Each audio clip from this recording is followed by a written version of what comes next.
रात के करीब 11 बजे थे। शहर का बड़ा रेलवे स्टेशन लोगों से भरा हुआ था।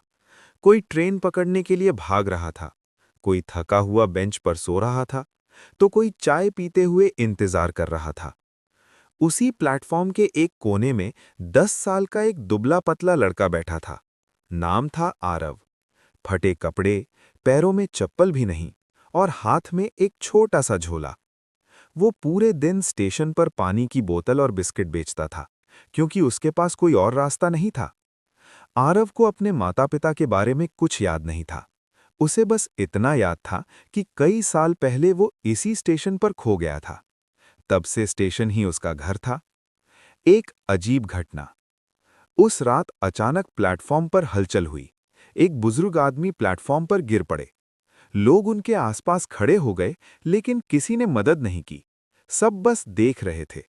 तभी आरव दौड़ता हुआ आया। अंकल, आपको क्या हुआ? बुजुर्ग आदमी सांस लेने के लिए जूझ रहे थे। आरव तुरंत स्टेशन के नल से पानी लाया। फिर उसने एक कुली को आवाज दी, भैया, इन्हें अस्पताल ले चलते हैं। कुली ने झुंझलाकर कहा, अरे हट, मुझे काम करने दे। लेकिन आरव हार नहीं मानने वाला था। उसने जोर से चिल्लाया, कोई डॉक्टर है क्या यहां? एक अनजान मदद।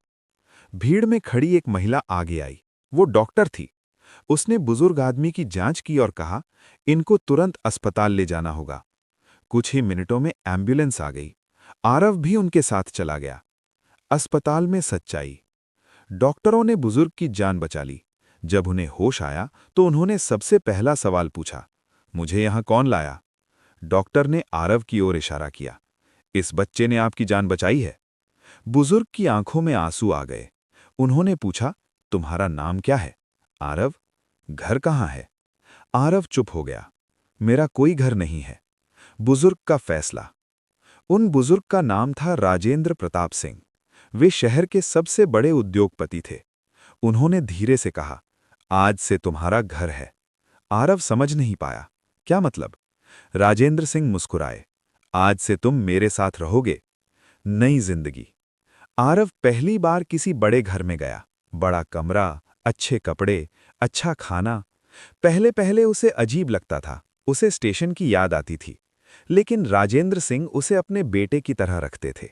उन्होंने आरव का स्कूल में एडमिशन करवाया। 10 साल बाद आरव कब कॉलेज में टॉपर था। वो पढ़ाई के साथ साथ गरीब बच्चों की मदद भी करता था।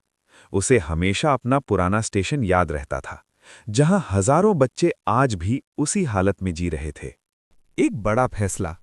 कॉलेज खत्म होने के बाद आरव ने कहा, दादाजी, मैं राजनीति में जाना चाहता हूं। राजेंद्र सिंह हैरान रह गए। क्यों? आरव बोला, मैं शहर बदलना चाहता हूं। चुनाव। कुछ साल बाद आरव ने नगर निगम चुनाव लड़ा। लोग पहले हंस रहे थे, एक स्टेशन का बच्चा मेयर बनेगा। लेकिन धीरे धीरे लोग उसकी कहानी जानने लगे। उसकी ईमानदारी देखी, उसकी मेहनत देखी। चुनाव का दिन। पूरा शहर सांस रोके बैठा था।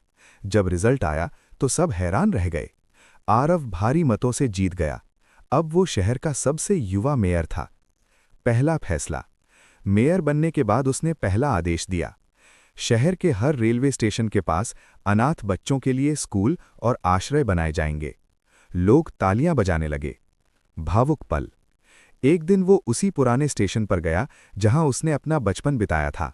वो प्लेटफॉर्म के उसी कोने में खड़ा हो गया। आंखों में आंसू थे। उसे वो रात याद आ गई जब उसने एक बुजुर्ग की जान बचाई थी।